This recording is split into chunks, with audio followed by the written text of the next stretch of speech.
Hey guys, welcome to a new movie review. Today I'm going to be talking about the latest Toy Story film, Toy Story 4. This is not only the latest Toy Story film, it's the latest Pixar film as well.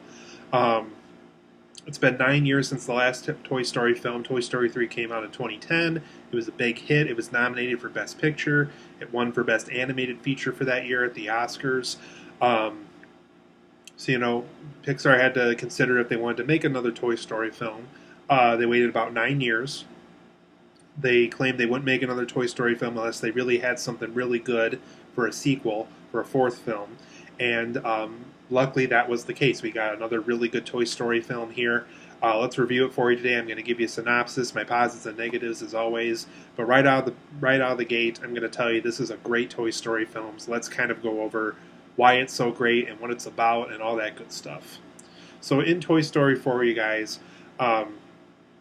Woody and the gang, they find out about the whereabouts of Bo Peep since we didn't know where she was in the events of Toy Story 3. We kind of get I really wouldn't say an overview, but we kind of get a little snippet of what happened to Bo Peep, why she wasn't in Toy Story 3, and why there was all these years of Woody and the gang kind of being without Bo Peep. So they basically find out the whereabouts of Bo Peep. I'm not going to give it away here because that would be spoilers. But also, we find out that the little girl Bonnie, who Andy gave all his toys to at the end of Toy Story 3, now has all the toys as we expected from the events and from the ending of Toy Story 3. And she's about to start kindergarten, and she's really kind of having a hard time making friends. Orientation was kind of not so great for her. She really is kind of shy, really not making friends. But she manages to make a little creature with a plastic spork and with some pipe cleaners and things of that nature. Things you would find in like a preschool play area or preschool, like an art class portion of a preschool class. So she basically makes a little character named Forky. And she's really attached to Forky. It's kind of slowly becoming her new favorite toy. And so Woody notices this right away. And so basically he wants to make sure that Forky becomes Bonnie's favorite toy and remains Bonnie's favorite toy. Though Woody and Buzz and all the other ones are still kind of valuable toys for her at playtime, her main focus is Forky. She goes to bed with Forky. Forky is kind of the main focus during playtime for her and things like that. But basically, Bonnie's parents tell her that they're going to go on a road trip before school starts for that year, and so Bonnie really wants to take Forky along, and obviously she takes the other toys along, like Woody and Buzz and all of them. So throughout this road trip, Woody makes sure that it's a very close bonding time for both Bonnie and Forky. Forky really doesn't want to do anything with this. He really just kind of wants to be used for soup and chili and things of that nature. So basically, Woody's trying to help Forky kind of change his mind, show him kind of the value of being the favorite toy and things like that, since him and Andy had that bond in the beginning of the first Toy Story movie. So that really doesn't go over very well, and that goes even worse when Forky kind of jumps out a window, and Woody and Forky have to kind of catch up with the rest of the gang and with Bonnie and things like that. They encounter an antique shop where Woody kind of finds out more about the whereabouts of Bo Peep and things like that. That really doesn't go over well. There's a doll there named Gabby that wants to use Woody's voice box to kind of have a better chance of finding her child and finding an owner and things like that. So there's a whole subplot involving that. And also there is a subplot involving a carnival where Buzz Lightyear, when he's kind of out and about looking for Woody and Forky and things like that, he encounters a bunny plush and a duck plush who are played by Key and Peele from the Key and Peele skits. That's Jordan Peele and Keegan-Michael Key. And so they kind of get thrown into the mix as well. And so basically throughout the course of this film, Woody kind of has to figure out where he's at with everything. Is he going to lead the toys still? Is he going to try to help the toys kind of figure out where Bonnie's going to end up and where she's going to be during the school year and things like that? What does Woody get out of it for himself? Where do the new toys end up? Is Forky going to remain Bonnie's favorite toy? If not a toy, where is Forky going to go? What is his fate going to be? All these answers, or all these questions have answers over the course of Toy Story 4. And it's very emotional and it's a lot of fun. As you can tell by my synopsis, it's a very complex movie with a lot of things going on. But thankfully, it's a lot of fun. It's for all ages, and I had a blast watching it. So, for my positives and negatives of Toy Story 4, I like how this film explores the life cycle of a toy really well. Yes, some of the previous Toy Story films have explored this a little bit. I would say the character of Jessie in Toy Story 2 was kind of the beginning of this idea for Pixar, but I think Toy Story 4 explores it even more. It really does explore, when one child is done with you, they kind of move on to the next phase of their lives. Do you just become a garage sale item? Do you get a new owner? Um, Toy Story 4 kind of explores that idea, and I really like that. I really like how it explores that toys aren't really done after one owner's kind of done with them. They kind of get transferred into the next generation. Another kid gets them.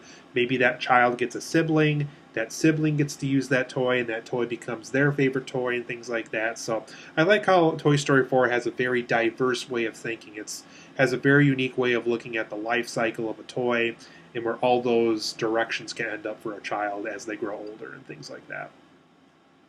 I also like the villain in this film. Like I said, the villain's name is Gabby Doll, and I think Christina Hendricks from Drive voices her, from what I remember from the IMDb cast for the movie.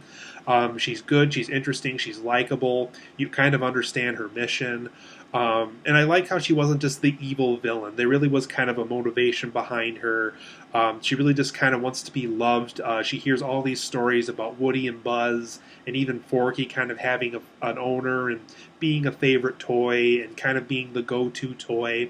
And Gabby really never had that. And so I like how her mission is really kind of fixing her problems, being more appealing to kids, being more appealing to little girls, since she's a little doll that, but obviously appeal more so to girls than boys. So I really liked this villain. I really like how it wasn't just another evil character. There really was kind of a mission behind her. There's some big emotional moments in the movie. I can't go into detail on that because due to spoiler territory. But let's just say when they hit you, they really hit you. I personally got a little teary-eyed whenever that happened in the movie. I would say there was two really big moments where I really felt pretty emotional watching it. So be on the look for that. Toy Story 4 has tons of emotional moments. I also like the setting for Toy Story 4, and what I like about it is it's not just one setting. There's actually quite a few settings in this movie. I like the road trip setting. I like the carnival setting when the film goes in that direction and they introduce Ducky and Bunny, is what I think their names are. I like the antique store. I like that it's very different and full of 50s and 60s toys and full of fancy silverware and plateware and fancy wagons and things like that you would hear that our grandparents and great grandparents had when they were younger and things like that. So I really like the unique setting. It wasn't just in another kid's room somewhere. It wasn't just Sid's room again. It wasn't Al's, the owner of Al's Toy Barn. It wasn't his apartment again. It wasn't the Kindercare from Toy Story 3 again. They really, once again, take us on a different setting. Yes, it's the same owner from the end of Toy Story 3, but even she kind of goes on a little adventure of her own here. And I like the overall setting of the movie. I like how it's more than just one place, and all these places are very interesting, whether it is the carnival, the antique store, or this road trip that Bonnie and her parents go on. I also like Forky and all the new characters in the film. I like how this film explores how does a child look at an object and kind of uses that object as a toy. So in this case, Forky, yes, he's originally a plastic fork, but if a kid views that as a toy, that object now becomes a toy and has life like Woody and Buzz and the rest of them have. It's not just an inanimate object anymore. It kind of becomes alive and has a personality and an opinion on things. So I like this idea of characters that are not just toys anymore. They can be objects that are viewed as toys to some people, and as a result, that character now comes alive and has a personality of their own. I also like how the film has kind of the expectations of toys. I would say Duke Kaboom, who's voiced by Keanu Reeves, his character I thought really had a lot of interesting background with the whole idea of, there's this cool commercial, all these features are kind of presented to you in the commercial. A young boy or a young girl gets that toy. Does it live up to the expectations? Where exactly happens to the toy? Does it get thrown in the garbage? Does it go in a garage sale? Does it go in an antique store like what Duke Kaboom was? So I like how this film also explores the expectations of toys, and how when those expectations don't get met with the toy, that toy kind of has an interesting life cycle of its own, and maybe doesn't even have an owner. anywhere. Maybe it just ends up in an antique store or a garage sale, or just kind of sits on a shelf somewhere and never gets used. So I like how Toy Story 4 explores that idea too. For my negatives of Toy Story 4, though, I thought Andy's age inconsistency was really a problem here. At the beginning of the movie, it says 9 years earlier, but the problem with that is that would mean that the opening scene takes place in 2010, and in 2010, Andy was about 17/18 years old, about to go off to college. So why in that opening scene is he a young boy? So to me, that doesn't really make a lot of sense. And if it were to make sense, that 9 years earlier would have to mean that it would be pre-2010. It would probably have to be like 2004, 2005 to make any sense at all. So that really didn't make a lot of sense to me. I didn't understand why Andy had to be a young boy in that scene, especially during the opening credits when we see the ending of Toy Story 3 and him going off to college and things like that. So I thought that was a very inconsistent, not really well thought out scene on Pixar's end. I also thought some of the Toy Story rules kind of got a little broken here. Yes, in Toy Story 1, Woody had to talk to Buzz to kind of teach him a lesson towards the end of the movie, and that makes sense for that scenario for that first movie. But there's a lot of scenes here where the toys talk to people. Obviously, they're not face to face with that person and things like that, but like one of them tries to be a GPS in one scene. I thought like it kind of broke the rules a little too much. Yes, the scene is funny. I get it. It kind of works. But at the same time, you're breaking so many Toy Story rules just to make that one joke work. And I thought that was another kind of not so great decision on Pixar's end too. I overall do think Toy Story 1 and 3 are the better Toy Story films. Toy Story 1 was just so revolutionary. It was completely computer animated. It was so different for the time. I remember seeing that when I was 5 years old back in 1995, and it was just so different for what it was. And I thought Toy Story 3 was so emotional. You just kind of get a little choked up once Andy hands it off to Bonnie, and the toys kind of wish farewell to Andy, and it's so good and makes you feel so good and things like that. So I thought Toy Story 4 never really had those moments. Yes, it had some big emotional moments throughout, especially towards the end, obviously, but it never really quite got to Toy Story 3 territory, so that's one thing that I thought this film could have done better with. There's also no animated short before this movie, so unfortunately this is the first Pixar film in many years that has no animated short before it. So as a result, it didn't really feel like a full Pixar experience because I kind of like seeing those little animated shorts before a Pixar film begins. I also would have liked to see more moments with just Woody and Buzz with their chemistry. Yes, it's in there. There's every so often there's a moment that happens in this movie, but because it worked so well in the first three Toy Story films, I thought Toy Story 4 could have benefited with more Woody and Buzz moments too.